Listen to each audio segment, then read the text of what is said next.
el Salmo 80, leyendo todo este pasaje de la palabra de Dios. Al músico principal sobre lirios, testimonio, Salmo de Asaf.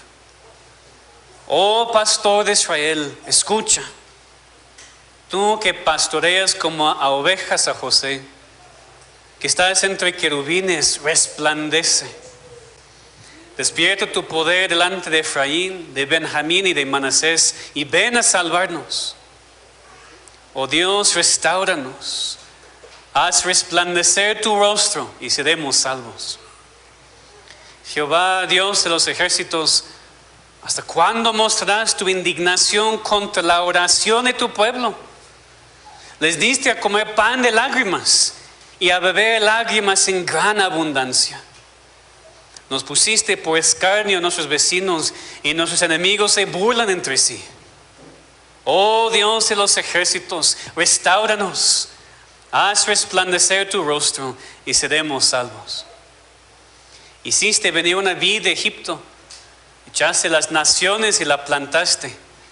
Limpiaste sitio delante de ella e hiciste arraigar sus raíces y llenó la tierra. Los montes fueron cubiertos de su sombra y con sus sarmientos los cedros de Dios. Extendió sus vástagos hasta el mar y hasta el río sus renuevos. ¿Por qué aportillaste sus vallados y la vendimian todos los que pasan por el camino? La destroza el puerco montés y la bestia del campo la devora. Oh Dios de los ejércitos, vuelve ahora. Mira desde el cielo y considera y visita esta viña, la planta que plantó tu diestra y el renuevo que para ti afirmaste. Quemada a fuego está, asolada, perezcan por la reprensión de tu rostro. Sea tu mano sobre el varón de tu diestra, sobre el hijo de hombre que para ti afirmaste. Así no nos apartaremos de ti. Vida nos darás, invocaremos tu nombre. Oh Jehová, Dios de los ejércitos, restáuranos. Haz resplandecer tu rostro y seremos salvos. Amén. Vamos a orar. Padre, esa es nuestra petición. Señor, danos el entendimiento, Señor, para recibir este salmo. Entenderlo, Señor, para poder orar lo mismo. Restáuranos, Dios. Y haz resplandecer tu rostro sobre nosotros y seremos salvos. Ayúdanos a entender, Señor, y obra en nuestros corazones. En el nombre de Cristo. Amén. Es de mucha ayuda para un predicador cuando no tiene que luchar en la semana para descubrir el tema de un pasaje de las Escrituras. Cuando el pastor no tiene que buscar qué decir para comunicar el tema de una parte de la palabra de Dios, porque en el texto ahí está y lo más repetido. No es siempre así, de hecho muy raramente es así, por eso es mucho trabajo empezar a encontrar en el pasaje el tema para comunicarlo a la congregación. Pero lo encontramos aquí en el Salmo 80, porque en versículos 3, 7 y 19, Asaf el salmista repite el mismo refrán. Oh Dios, restáuranos, haz resplandecer tu rostro y seremos salvos. 3 veces encontramos este refrán y entonces muy fácilmente encontramos el tema del Salmo 80. El salmista está orando en un tiempo de sufrimiento del pueblo de Dios, por el castigo de Dios, por el pecado del pueblo. Está pidiendo a Dios que restaure otra vez la luz de su rostro, la bendición sobre su pueblo. Y mientras, como veremos, Israel estaba en un tiempo de peligro físico debido a sus enemigos y quería ser rescatado de ellos. Sin duda también vemos este salmo, la necesidad cuando estamos sufriendo por las cosas espirituales. Necesitamos que Dios vuelva a su pueblo. Necesitamos que Dios otra vez resplandezca sobre nosotros su bendición como antes. Asaf está orando aquí en que el pueblo de Dios puede disfrutar otra vez el favor de Dios, sus bendiciones, y no continuar bajo la mano de disciplina de Dios. El vocabulario aquí de este refrán, especialmente cuando dice haz resplandecer tu rostro, vienen las palabras que leemos en número 6, esta bendición de Aarón. Jehová te bendiga te guarde. Jehová haga resplandecer su rostro sobre ti y tenga de ti misericordia. Jehová alce sobre ti su rostro y ponga en ti paz. A eso se refiere el salmista cuando está pidiendo así. Vemos que el salmista está orando a Dios para que Dios muestre su favor a su pueblo otra vez cuando está sufriendo bajo la opresión del enemigo. Y lo hace, vamos a ver, basando su petición en quién es Dios y qué es su pueblo. Que Dios es salvador y pastor. Y mientras el pueblo en ese momento estaba en una condición lamentable debido a su pecado, Dios es quien lo había establecido este pueblo. Dios es quien lo había hecho crecer en el pasado, y por eso la oración es que Dios, ese es tu pueblo, ese es tu vid, visita esta viña, visita este pueblo y nos restaure otra vez. Todo el salmo entonces es una petición en forma de lamento. Pero lo más importante para nosotros es entender cómo ora el salmista. Vamos a ver el contexto, por supuesto, como siempre. Vamos a ver cómo está orando Asaf debido a lo que pasó con Israel en ese tiempo. Pero nosotros también necesitamos lo mismo. Porque no sé si nos damos cuenta o no, pero a veces no estamos recibiendo la misma bendición de Dios que antes. En nuestras vidas o en nuestra iglesia. Pastor, apenas ordenamos a ancianos. Pues sí, claro, qué bendición, y va a haber más bendición. El problema es que si esté sucediendo ahora, o tal vez necesitamos eso para el futuro. Muchas veces lo que sucede no es lo que sucedió con Sansón. ¿Qué es lo que pasó con Sansón? El hombre más fuerte, porque Dios le dio esta fuerza. Pues estaba jugando con el pecado, estaba viviendo con una mujer incrédula, estaba en pecado sexual ante Dios, estaba en relación inapropiada. Eventualmente Dios quitó su bendición. Pero ¿qué es lo más fuerte de esta historia? Sansón no se dio cuenta hasta levantarse y no poder vencer a sus enemigos como antes. Sansón no se dio cuenta cuando dejó de recibir la bendición de Dios. Eso pasa en iglesias también. No digo que ha pasado aquí, pues que oro que no. Pero muy fácilmente nos desviamos en eso y caemos en eso. Porque la tradición es igual, es el mismo culto, es la misma liturgia, es el mismo pastor, todavía son buenos sermones, todavía estamos aquí. Entonces estamos bien, ¿verdad? Aquí estamos, nada ha cambiado. Y puede suceder con la iglesia que Dios deje de bendecir, Dios deje de mostrar su favor y la iglesia ni se da cuenta. No creo que haya otra cosa en mi ministerio que me da más terror. Para mí mismo, para ustedes, para esta iglesia local, porque no quiero que vengan simplemente para venir. Yo estoy a veces, sí, la verdad, con terror de que podemos llegar a un momento cuando la gente viene y piensan que por venir a la iglesia que son salvos. Todos me llaman hermano. Hermano, no llamen a nadie hermano en esa iglesia que no ha sido bautizado por lo menos, por favor.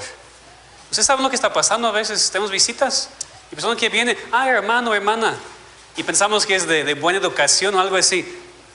Qué peligroso llamar a alguien hermano y ya asiste 6 meses, 1 año, 5 años y nunca ha sido salvo, pero todos llaman hermano porque siempre está aquí y ni ha sido bautizado. No es hermano en Cristo, tiene que ser salvo. Y a veces cosas así tan pequeñas pueden suceder. Y aquí estamos, aquí sentados, el pastor está predicando su serie, estamos en segundo culto, aquí estoy en segundo culto. Todo bien, ¿verdad? No, aquí está Dios. Aquí está su bendición. Él está resplandeciendo su favor sobre nosotros en esta iglesia local. Tal vez sí, tal vez no. Mi pregunta es si podemos diferenciar o no. Es la carga de este mensaje y de este salmo. El pueblo de Dios debe orar que Dios lo restaure por la persona y la obra de Cristo. Porque Cristo sí está aquí en este salmo, como vamos a ver. Y la única manera en la cual Dios responde a esta petición de restaurar su pueblo es por Cristo. No lo hace por nosotros, lo hace por Cristo. Vamos a ver lo que dice el Salmo. Primero, oramos que Dios restaure a su pueblo porque Él es pastor y salvador. Aquí tenemos la base. ¿Cómo podemos orar eso y saber que Él escucha y responde? Versículos 1 y 2 otra vez. Oh pastor de Israel, escucha. Tú que pastoreas como ovejas a José, que estás entre querubines, resplandece. Despierta tu poder delante de Efraín, de Benjamín y de Manasés y ven a salvarnos. Ahora, antes de ver cómo el salmista describe a Dios aquí como pastor y salvador, que entendamos el contexto del salmo. ¿Por qué el salmista está pidiendo a Dios, rogando a Dios que resplandezca, que venga en poder? En el contexto vemos que está hablando de José, dice que pastoreas a José.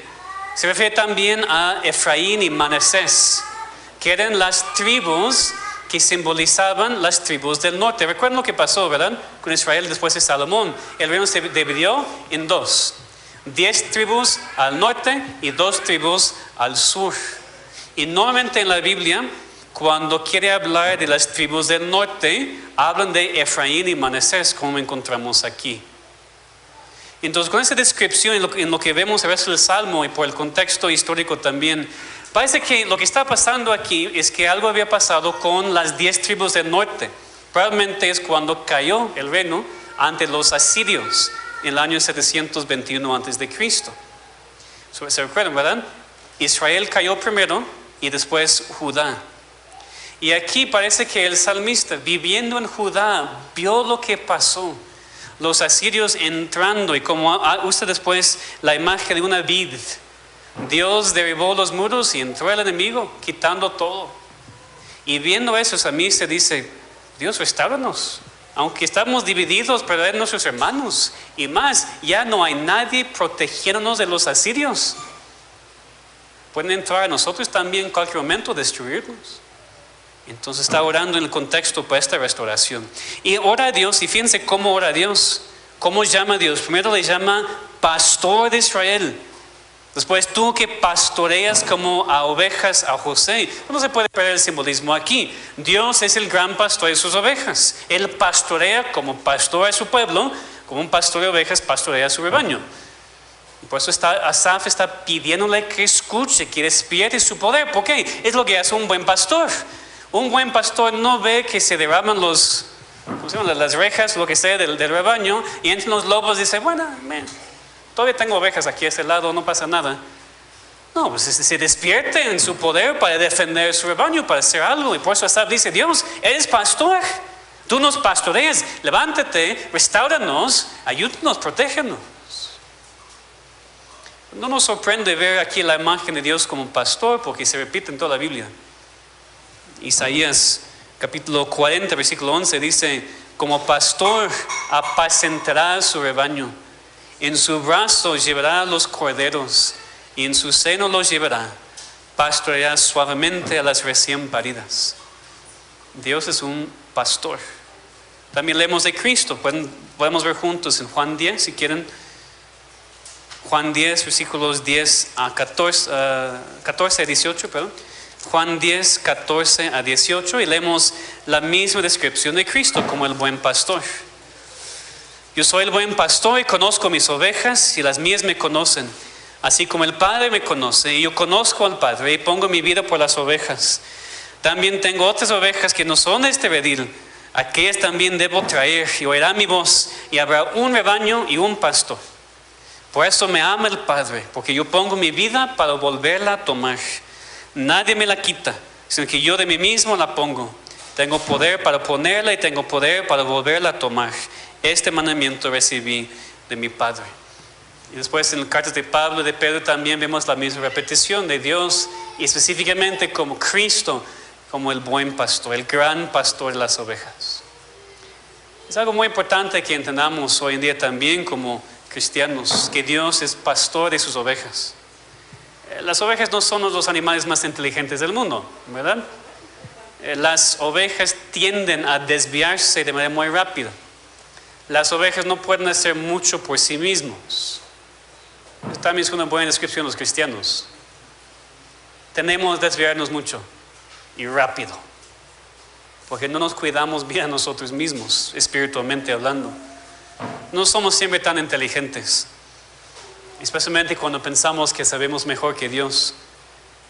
Cuando leemos un mandamiento decimos, no, pues mi situación es diferente. Oveja, tonta, porque pensamos que sabemos mejor que Dios. Nos desviamos muy fácilmente.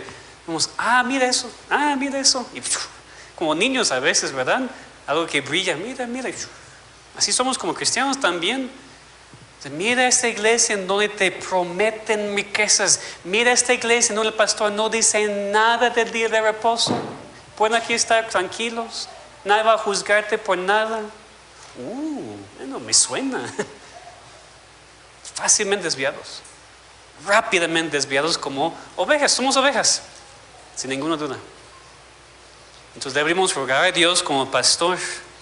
Y cuando rogamos a Dios como pastor, estamos admitiendo, yo no puedo controlar mi propia vida. Dios, hazlo por mí. Cuando tú dices, Dios, pastoréame, Dios, sé mi pastor, es lo que estás diciendo. Deberías estar diciendo, Dios, no puedo. Dependo completamente de ti. Tengo necesidad de tu guía, de tu ley, de tu protección. Yo no puedo solo. Necesito a mi pastor. Desafortunadamente, a veces olvidamos que somos ovejas. Intentamos guiarnos por nosotros mismos. Intentamos hacer las cosas por nosotros mismos sin depender de Dios. Lo hacemos en la familia, en el trabajo, pensando en muchas cosas. Olvidamos que somos ovejas, olvidamos que no podemos. Pero eventualmente, si somos cristianos, nos damos cuenta de cuánto nos hemos desviado y regresamos a Dios y decimos, Dios, escúchame. Pastor, escúchame. Ayúdame otra vez. Y Dios siempre lo hace. Dios es un perfecto y fiel pastor a pesar de nuestras desviaciones. Yo como pastor humano, yo me puedo frustrar por sus desviaciones. Y sí, me frustro por sus desviaciones, lo admito. No está bien, pero lo admito. Dios no. Entonces, cuando nos damos cuenta de un pecado, el pastor, alguien más en la iglesia o mi propia lectura me confronta con un pecado que me está controlando. Un pecado que me caracteriza. Tal persona, él o ella es así. Pues Dios, no permites que yo siga así como oveja perdida por más tiempo. Oh pastor, escucha. Oh pastor, restáurame. Haz resplandecer tu rostro sobre mí otra vez, porque yo no puedo. También vemos otra imagen de Dios aquí, versículo 1.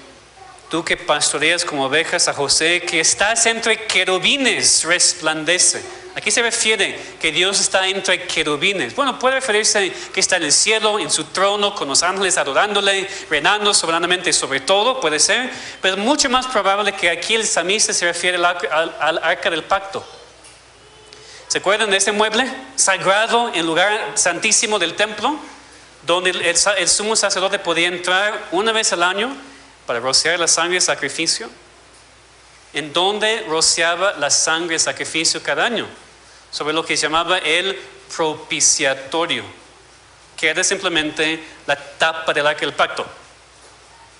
Pero recuerden cómo fue diseñada el arca del pacto, especialmente el propiciatorio. Esta tapa de arriba, un querubín a este lado con sus alas hacia adentro, otro querubín a este lado con sus alas hacia adentro, cubriendo el propiciatorio, cubriendo el lugar en donde el sacerdote rociaba la sangre de sacrificio por el perdón de los pecados.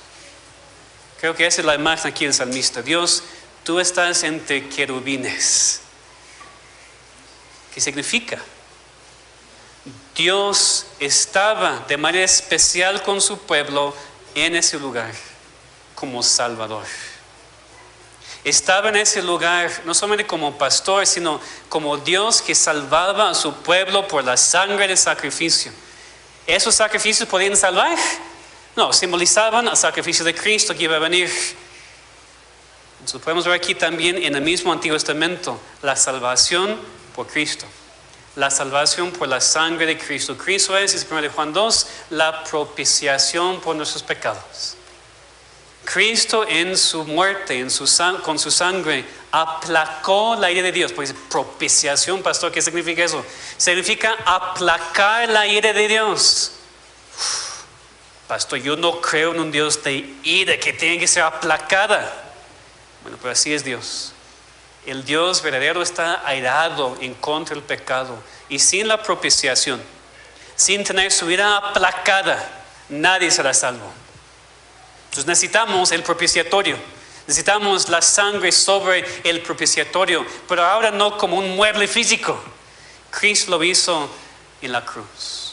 Cristo derramó su sangre en la cruz para darnos salvación y perdón de pecados. Y por eso, cuando nos damos cuenta que estamos mal como iglesia o en la vida, nos hemos desviado, decimos: Dios, pastor, restáurame. Dios que está entre querubines. En otras palabras, Dios mi Salvador, por la sangre de Cristo, restáurame. Haz resplandecer tu rostro sobre mí otra vez. Pero ¿cómo pedimos eso de Dios? Dios, bendíceme. ¡Qué orgullo! Dios, bendíceme. Ese es el problema de muchas iglesias que solo hablan de Dios, bendíceme. Aquí soy como tu hijo. Hasta en blasfemia dicen Diosito.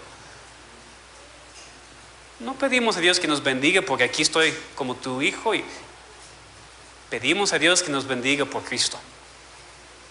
La única razón por la que tú no mereces nada de Dios, ni yo. No merecemos ninguna bendición. No podemos decir: Dios, restaura tu bendición sobre mí, bendíceme, muestra tu favor sobre mí, cuando sigues rechazando a Cristo como tu Salvador.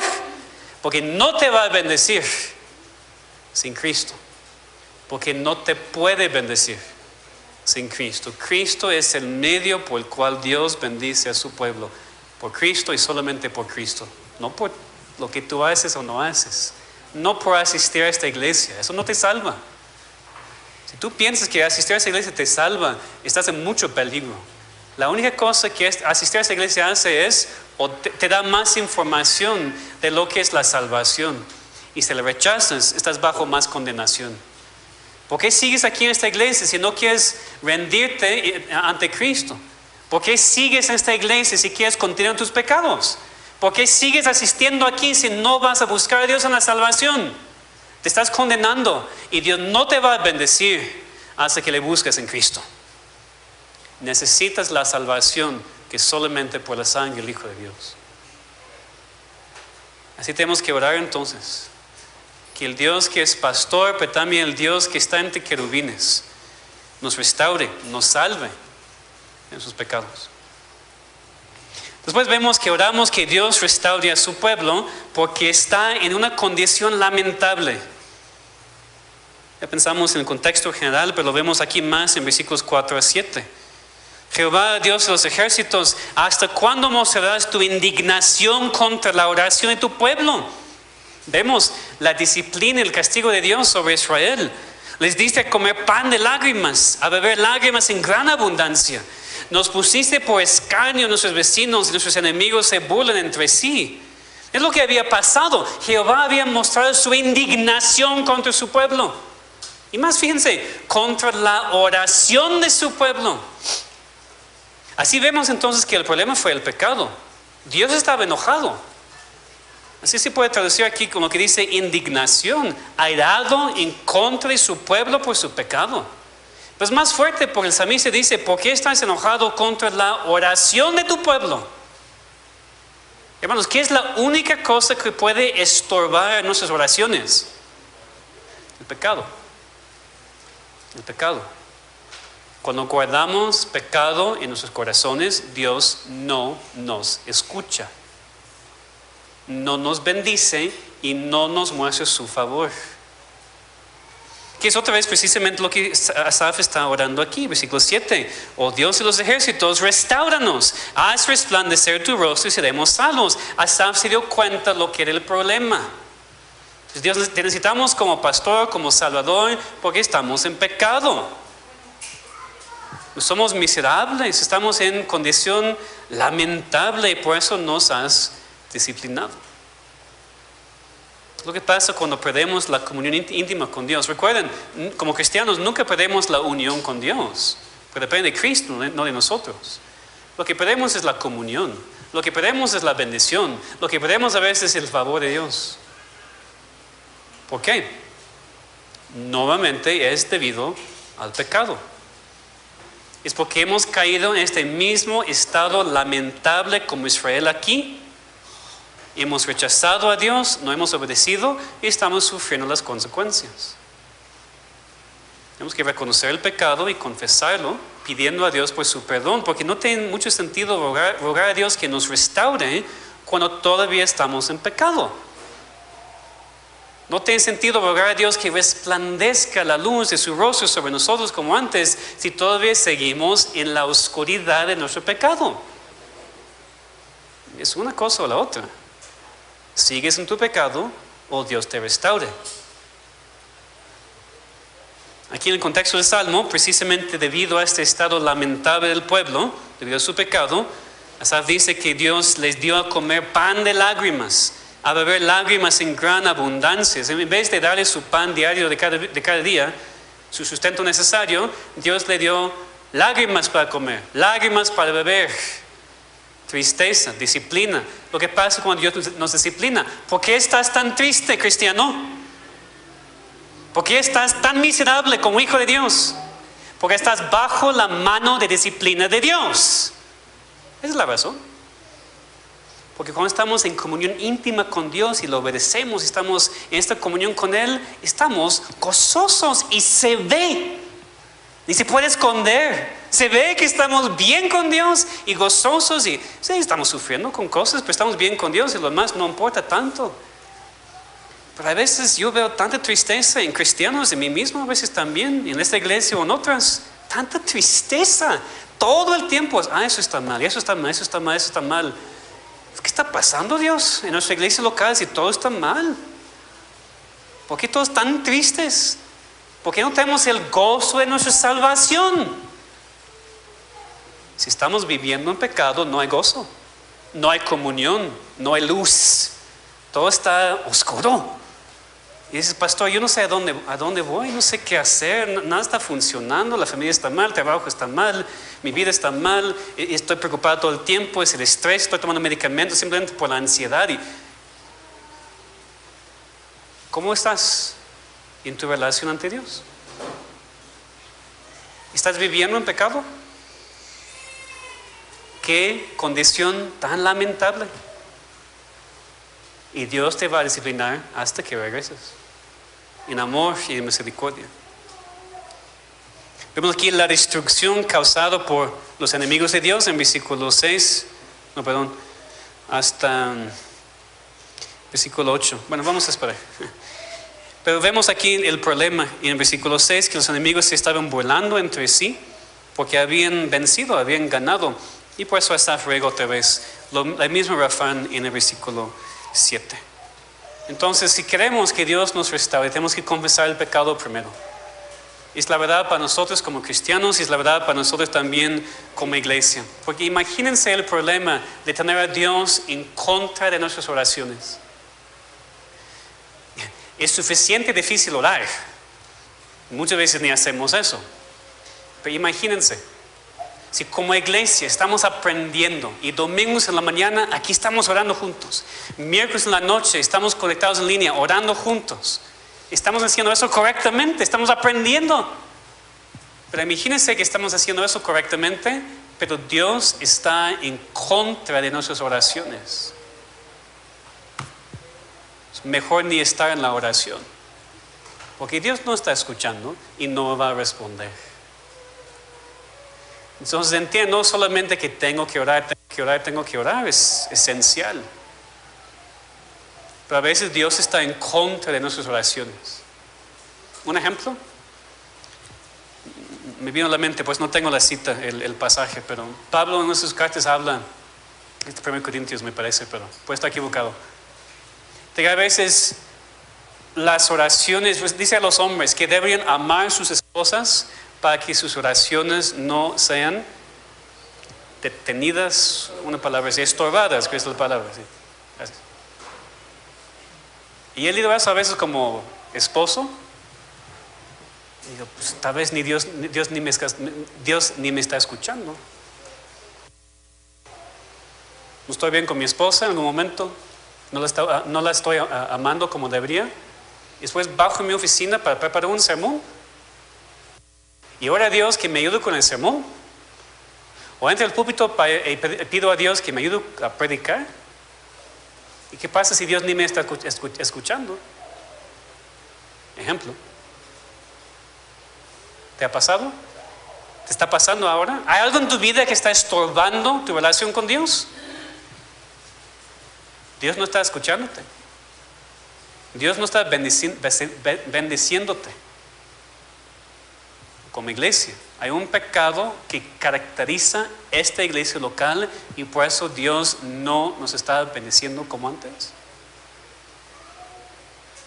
Cosas serias, cosas fuertes. ¿Qué necesitamos? Lo mismo como vimos en la primera parte del sermón. Necesitamos a Cristo. Cristo es la única solución a la condición lamentable del ser humano, o del ser humano en su pecado, o del cristiano.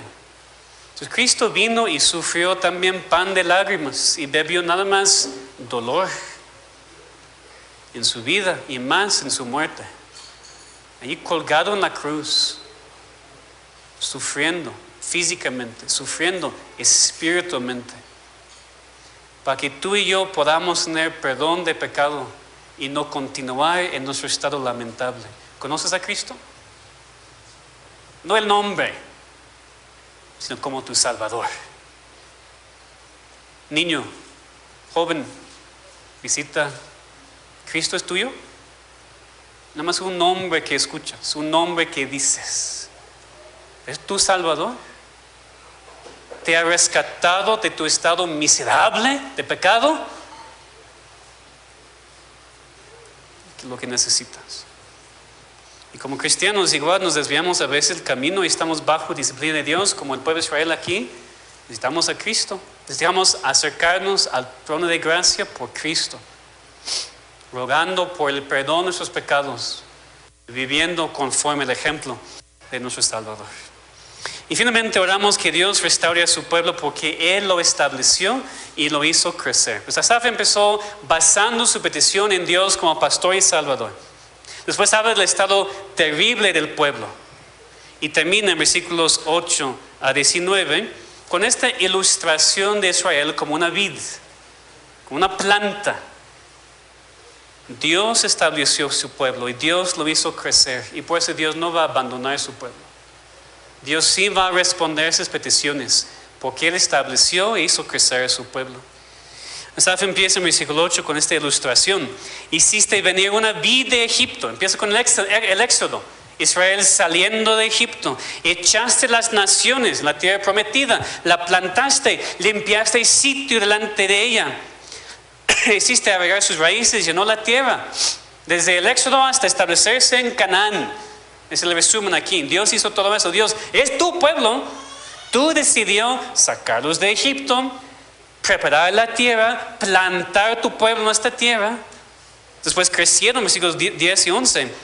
Los montes fueron cubiertos de su sombra, con sus sarmientos los cedros de Dios. Extendió sus vástagos hacia el mar y hacia el río sus renuevos. Ahí está describiendo la extensión de Israel a la tierra prometida. La nación creció hacia los montes en el sur, hacia los cedros del Líbano en el norte, hasta el mar Mediterráneo en el occidente y hacia el río Eufrates en el occidente. Aquí Asaf está describiendo cuán grande era el pueblo de Israel en ese tiempo. ¿Por qué? Por la bendición de Dios. Porque Israel era más fuerte que las demás naciones en Canaán. Para nada, una nación chiquita en comparación. Estaban ante Jericó con sus murallas grandes que nadie podía derribar. Y nada más marcharon 7 veces y ¡pum!, se cayeron. Dios lo hizo. El pueblo no hizo nada. Dios hizo todo eso para sacarlos de Egipto y establecerlos en la tierra y hacerlos extenderse en toda esta tierra. Y Asaf está diciendo, Dios, tú hiciste todo. Ese es tu pueblo, ese es tu vid. ¿Y ahora qué pasó, Dios? Versículo 12, ¿por qué aportillaste sus vallados? Y la vendimia entonces que pasan por el camino. La destroza el puerco montés y la bestia del campo la devora. El salmista está observando que Dios permitió que fueran derribados los muros protegiendo a su vid. Y ahora todos los que quieren pasar están quitando uvas. Es un símbolo, una imagen, por supuesto. Israel ya está destruido y todos los que quieren entrar, pues entran, están haciendo lo que quisieron con el pueblo, saqueando lo que quieren, quitando lo que quieran. Versículo 13 es más fuerte. Asaf compara a los enemigos de Dios con el puerco montés, esta bestia del campo que va destruyendo a todo, que devora todo. Dios, por estar enojado con su pueblo, ya no estaba protegiéndolo como antes, y pues los enemigos habían entrado y estaban haciendo lo que quisieran. Y por eso Asaf regresa a su petición, versículos 14 y 15. Oh Dios de los ejércitos, vuelve ahora, mire desde el cielo y considera y visita esta viña, la planta que plantó tu diestra, el renuevo que para ti afirmaste. Está diciendo, no estoy pidiendo porque nosotros entramos como país muy grande y fuerte y nosotros ya perdimos todo. Tú hiciste todo. Tú nos hiciste, tú nos sacaste de Egipto, tú nos plantaste. Ahora tú has permitido esa destrucción. Regrese, vuelve. Restauranos otra vez porque somos tu pueblo, somos tu vid, somos tu viña. Dice, tu diestra nos plantó. Es el renuevo que tú afirmaste. Ahora está quemado a fuego, está asolada. Asaf pide en versículo 17: sea tu mano sobre el varón de tu diestra, sobre el hijo de hombre que para ti afirmaste. ¿A quién se refiere? Pues por un lado, debemos entender la referencia como a Israel. Israel es el varón de su diestra, el hijo de hombre aquí. Varón de su diestra realmente se refiere a Benjamín, porque Benjamín literalmente significa hombre de mi diestra. Y también tenemos mucha referencia en la palabra de Dios a Israel como hijo de Dios. Por ejemplo, en Éxodo 4, 22, Jehová ha dicho así: Israel es mi hijo, mi primogénito. Entonces Asaf está usando la descripción de Israel como hijo, como varón de tu diestra, para pedir a Dios que ya como padre que restaure a su hijo. Porque aun cuando un padre disciplina a su hijo, no se queda enojado, o no debería. Lo disciplina y ya la relación regresa como antes. Es lo que Asaf está pidiendo. Dios, nos has disciplinado, Dios, nos has castigado, pero somos el varón de tu diestra, somos tu hijo. Restáuranos como perfecto padre, restáuranos a la relación como antes. Pero hay más aquí. Porque cuando leemos aquí de esas descripciones, y pensando primero en la segunda descripción, hijo de hombre, ¿quién es el hijo de hombre? Ese es el título que a Cristo más le gustó usar en su ministerio. Cristo ni usó tanto hijo de Dios, aunque era también y es. A Cristo le encantó usar el título hijo del hombre. Entonces, claro que podemos leer ese salmo y pensar en Cristo, igual también como varón de la diestra. ¿Dónde estaba Cristo antes de la encarnación? ¿Y dónde está Cristo ahora? A la diestra de su Padre. Entonces sería un poco necio leyendo ese salmo a la luz del Nuevo Testamento no pensar en Cristo. Claro, Asaf se refería aquí a Israel, pero el cumplimiento es Cristo. Y precisamente porque la única manera en la cual Dios puede restaurar a su pueblo es por medio del Hijo del Hombre y el varón que ahora está a su diestra. La única manera. Tú dices, Dios, restáurame. ¿Quién recibe esta petición? Tu sumo sacerdote, Cristo, que está a la diestra del Padre, y Él dice, Padre, he recibido esta petición. Dios, Padre, haz resplandecer tu rostro sobre tu Hijo otra vez. Ese salmo se cumple en Cristo, porque es la única manera en la cual Dios responde a esas peticiones, por el varón de su diestra y por el Hijo del Hombre. Y cuando tenemos esta confianza, podemos orar. Cristo también cumple lo de la vid aquí. Y dice en Juan 15, que dijo, yo soy la vid verdadera y el Padre es el labrador. Y entonces, como cristianos del Nuevo Testamento, leemos el Salmo 80 y vemos a Cristo y Cristo y Cristo y Cristo. Y claro que sí, porque así Dios responde a esta petición de su pueblo, de restaurarlo. y mostrar su bendición y favor otra vez. Y cuando eso pasa, podemos decir como Asaf, versículo 18, así no nos apartaremos de ti, vida nos darás y invocaremos tu nombre. No nos apartamos de Dios porque Él nos ha dado vida en su Hijo. Podemos orar como el salmista termina: oh Jehová, Dios de los ejércitos, restáuranos, haz resplandecer tu rostro, seremos salvos. Así debemos orar también, orar que Dios nos restaure por la persona y por la obra de Cristo. La primera pregunta entonces es si tú has sido salvo por Dios para tener una relación con Él, que solamente por la sangre de Cristo. Primero tienes que preguntarte si tienes a Cristo como pastor y salvador. Si tú tienes al Dios que mora entre querubines. Cada persona necesita la propiciación de su pecado. Porque antes de ser salvo andamos en pecado y Dios está airado en contra de nosotros. Dios tiene que ser aplacado, porque si no un día vas a estar ante Él y te va a juzgar por lo que has hecho. ¿Tú quieres ser juzgado por lo que has hecho? ¿Qué has hecho? Todo mal, todo en tu vida mal, sin Cristo. Necesitas que su vida sea aplacada para que no sufres el castigo eterno. ¿Quién lo hace? Solamente Cristo. Cristo es la propiciación de nuestros pecados. Cristo es el varón a la diestra de Dios y dice al Padre: Padre, yo derramé mi sangre por él, por ella, perdónale su pecado. Y es una petición a la cual Dios se me responde. Pero no solamente debemos pensar individualmente en este salmo, porque el salmo en su contexto original se refería a Israel como nación. Es clara aplicación para nosotros, incrédulos cristianos individualmente. Pero deberíamos pensar como iglesia. Deberíamos pensar como pueblo de Dios. Estaba pensando en una aplicación específica para este salmo.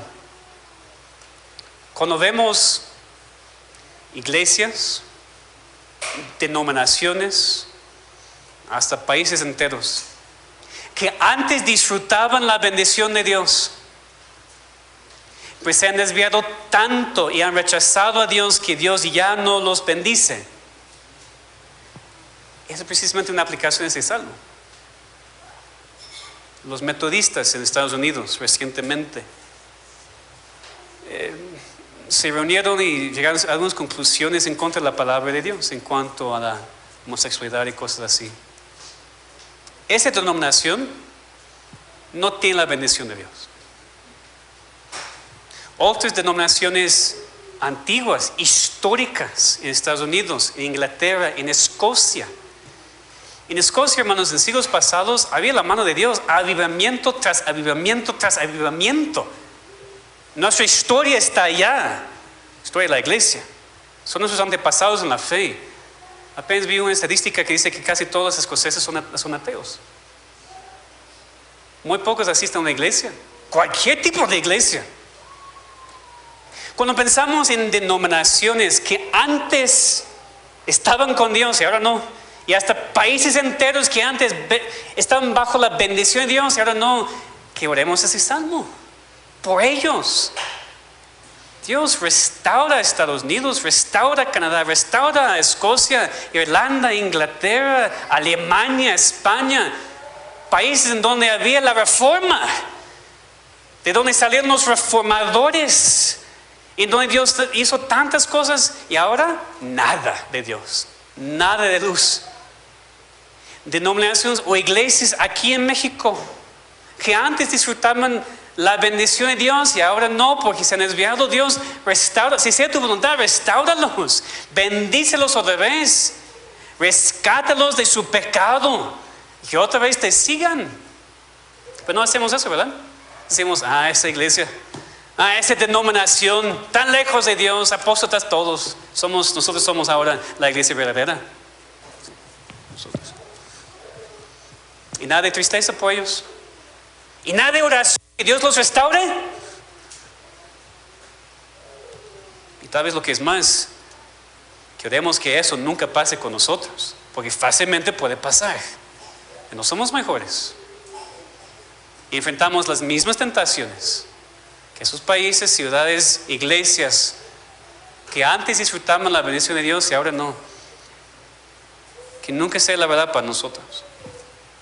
Que Dios nos restaure ahora, antes de que nos desviemos tanto que ya no hay más restauración. Y sí, lo mismo individualmente. Porque hay cristianos aquí o cristianos que estaban aquí antes y ya se han desviado. Y ya no están recibiendo la bendición de Dios porque están en pecado. Han decidido ir al mundo y rechazar a Dios. ¿Y qué hacemos nosotros? Pues qué bueno que mi hijo, ¿no? Mi hijo mejor, mi hija, qué bueno que no pasó con... ¿Olvidamos a esas personas que se han ido de aquí? ¿Que ya no vienen? ¿Que están en pecado? Yo creo que sí, lo hemos olvidado. O la mayoría, por lo menos. No están aquí y por eso ni pensamos en ellos. Ese salmo es para ellos. Hermanos, que oremos, que Dios restaure. Quiero decir nombres, pero no tan apropiado, pero sabemos quiénes son. Que han sido excomulgados de esa iglesia local por pecado. ¿Qué pensamos de ellos? Qué bueno que no están aquí para causar problemas en la iglesia más y desviar a mi hijo. O estamos hablando, Dios, restaura otra vez a esta persona. Dios, otra vez, haz resplandecer tu rostro sobre mi amigo que se desvió. Bendice otra vez esta familia que ya no quiere estar en la iglesia, que ha sido ofendida, que no puede estar en esa iglesia por tal persona.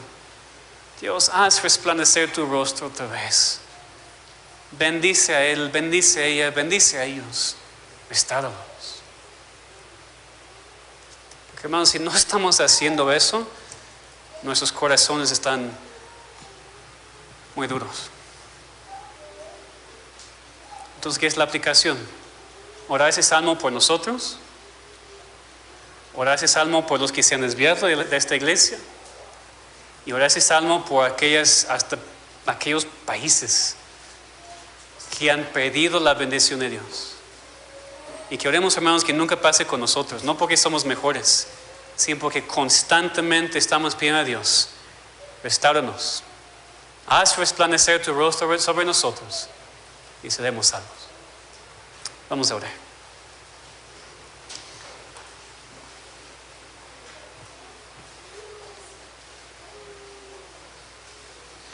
Padre Celestial, te pedimos que apliques ese salmo, Señor, en nuestros corazones. Creo que el sermón no ha sido tan claro, Señor, pero por lo menos las últimas aplicaciones. ¿Y cómo deberíamos orar? Porque por eso tenemos ese salmo, Señor, porque es una oración. Restáuranos, Señor. No estamos en la misma condición como antes. Tal vez hemos perdido nuestro primer amor. No estamos en la misma comunión contigo como antes. Restáuranos, Señor. Haz resplandecer tu rostro sobre nosotros otra vez en gran bendición y favor. Igual, Señor, por aquellos que han sido, pues sí, bíblicamente excomulgados de esta iglesia local. Dos en particular, Señor, que no han regresado, que no se han arrepentido. Sabemos quiénes son, Señor, y te pedimos que los restaures. Esos dos varones, Señor, que los restaures primero contigo. Señor, que tú hagas resplandecer otra vez tu rostro sobre ellos, para que sean salvos, para que no perezcan para siempre. Otros, Señor, no están bajo disciplina, pero han salido de nosotros. No están en comunión contigo. Han ido al mundo. Restáuralos, Señor. Restaura esas familias que se han desviado tanto. Señor, haz resplandecer tu bendición sobre ellos otra vez. Dales arrepentimiento para que regresen a ti. Y Señor, no permitas que eso pase con nuestra iglesia. No permitas que seamos como esas denominaciones históricas que antes disfrutaban muchísimo tu bendición, Señor. Y ahora son apóstatas. Que nunca sea la verdad para nuestra iglesia local y que nunca sea la verdad para nuestra denominación, Señor. Protégenos.